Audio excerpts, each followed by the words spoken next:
Well, I just met the devotees at a free festival with Roberta Nandan and most of the stalwart English devotees, from that time, and I had a very powerful, life-changing experience. And they're all talking about this place that George Harrison had given a few months ago. So they were luring all these hippies to go there, and so. Literally 10 days later after this festival, and I was about to go to college, and I thought I'm going to go and see the devotees there. So I went to what was called Pigott's Manor in those days, and I lived in southwest London, got on a bus, went to Watford, walked all the way through, and as I was walking I was going, what's it going to be like? What are the people? Is it going to be... I had this imagination that it was going to be people making Vedic carvings and paintings and things, and I arrived at the temple and this devotee went, Haribol, and I said, I met devotees at Winter Festival. He said, oh, put your bags here, and what's your name? Mark. He says, would you like to go in the kitchen? And I went straight in the kitchen and washed pots, and I thought, why not? That's why I'm here. I come to do service. Now, what had happened, Prabhupada, as everyone knows, had spent a long time at the manor since they got it that summer.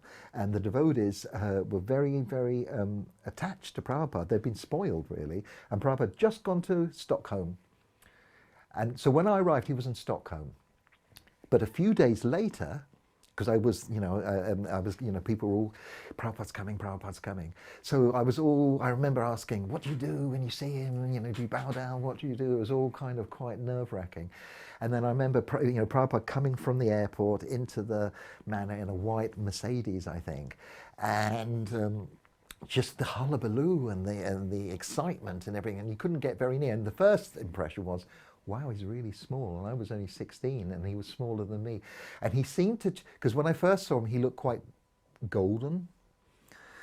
And it was very brief. He went in and then went straight up to his room. And everyone had said, oh, Prabhupada's been traveling, he's very, very tired. And so the next day, didn't see Prabhupada, and I was sitting in the temple room doing my japa, closed eyes, didn't have any, I had all my mirrored Indian kaftan and my long hair. And suddenly, someone tapped me, and it was Roberta Nandan Swami with a big smile, put a garland over me, and he said, Prabhupada's going for a morning walk, you can go. I said, really, what do you do? And he said, it's easy, just go out the door and just, and walk down, he's just leaving now. So that's what I did. I just ran out, and then there was this, as you go out of the manor, down the village of Letchmore Heath, there was just 10 devotees. I was very humbly at the back, hardly anybody talking. Prabhupada wasn't in a chitter-chatty mood. I just remember the cane. And then somebody trying to talk, and Prabhupada going, yes.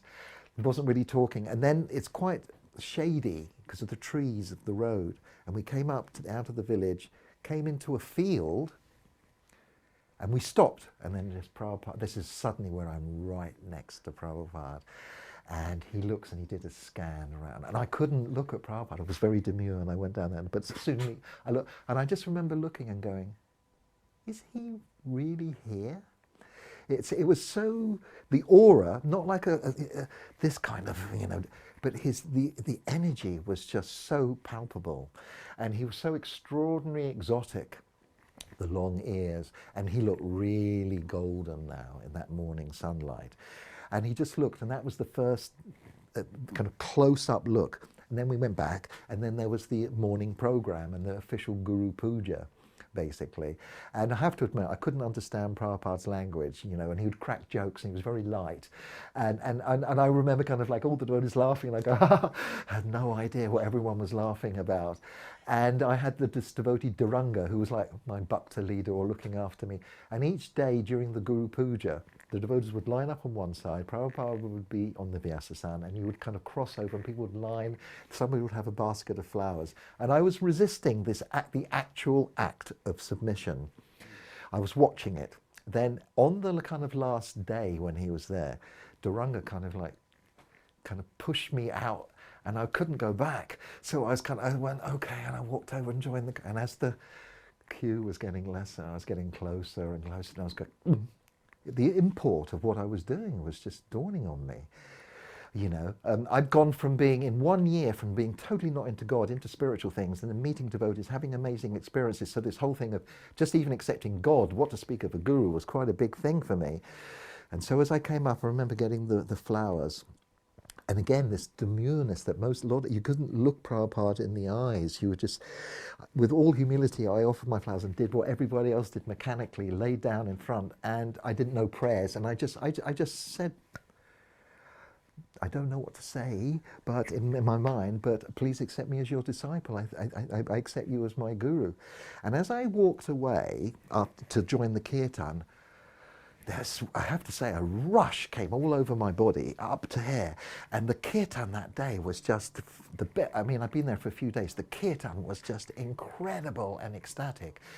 Now, there's a few people differ in this memory, because I've read Ranshaw's book, but in my memory, part of the Guru Puja was Charanara Vindam, and he used to go off and collect an amazing flower and do this incredible dance in front of Prabhupada. Prabhupada loved it. He did this dance and he kind of offered the flower, and then Prabhupada offered the kind of flower back to the devotees. And I was feeling very, very, it was the first time of being in the company of devotees where I was feeling ecstatic.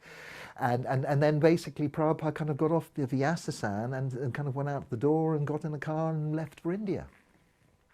That was my first vision of Prabhupada. And I didn't see Prabhupada again until he came to Europe, because I went and became a devotee in Amsterdam and he visited Schloss Rettershof. I think, like the majority of devotees in ISKCON who didn't have much personal association, we didn't notice that Prabhupada was somewhere else. We felt Prabhupada's presence so much through the books, through the purport, through the association. I was very fortunate in Amsterdam. We had Patita Dharan, Kulashekar, Tulsi Das, and then Bhakti Jan, and then Manibanda, and we had all these devotees. And so we felt Prabhupada's presence through everybody, like most devotees. It was almost like there was no difference, as Prabhupada said, and that's how most of us felt Prabhupada's presence. It wasn't until much later, when Prabhupada started to get weak, and then I realized I haven't had enough personal association, therefore I want to get to India. Because that's when Prabhupada went to India, and we kind of knew that he wasn't probably going to make it to the West. So that's when I had my, the personal association, or the closest profound experiences, when I went to India. Prabhupada completely, the purity of his sincerity and his surrender was so authentic. And when you read about the history, because I'm quite interested in the whole guru phenomena, what Prabhupada did at his age, with no backing, with just sincerity and faith, and Mullah Pakriti's book about all the people, and one of the things that struck me in that book was everybody thought that Prabhupada was mad. Not mad, but yeah, kind of, they just saw him as a kind of sincere Bengali devotee of Krishna, but nobody thought he was going to become this charismatic leader that was going to kind of bring this kind of spiritual revolution and bring Krishna to the West. And not only that, I love the verse Namaste Saraswati Deva Gauravani Pacharine Nirvisesha Shunyavadi Paskachada Satarine. Because really, when you look at the whole story of the East-West dialogue between what India has to offer the world, Prabhupada was the spearhead and the only person to introduce theistic Vaishnava Bhakti doctrine. And when I have to give credit to Robertananda Swami for understanding that and presenting it so well at that Windsor Free Festival, that the first time I heard it, I went, wow, that is such an amazing concept. I was expecting all those cliches where, like rivers going into the ocean, like the drops and merging. And no, and and Robertananda was saying, well, no, God is not just light, and he went into, and it was the philosophy of Achintya Bheda Bheda, apart from the bhakti and the culture, because I love the bhakti culture, I'm an artist, the music, the art, the architecture, the poetry. Prabhupada gave us all of this in such a kind of understated way. And to realize that it's become so massive, the Krishna phenomena, where it's gone, that without Prabhupada, none of this would have happened. Je anilo prema dana karuna prachur